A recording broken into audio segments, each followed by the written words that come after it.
Welcome back to our channel. In this video, we'll provide you with a full guide on how to dismiss a member as a group admin on WhatsApp. If you're an admin and need to remove someone from their admin role, this tutorial is for you. Let's get started.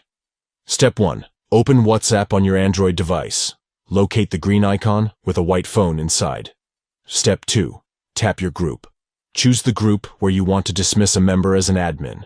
Step 3. Tap the 3 dots at the top right of the screen. This will open the Group Options menu. Step 4. From the menu, select Group Info. This will take you to the group settings. Step 5. Scroll down and under Members, tap on a member. Select the member you want to dismiss as an admin. Step 6. Tap Dismiss as Admin. This action will remove their admin privileges.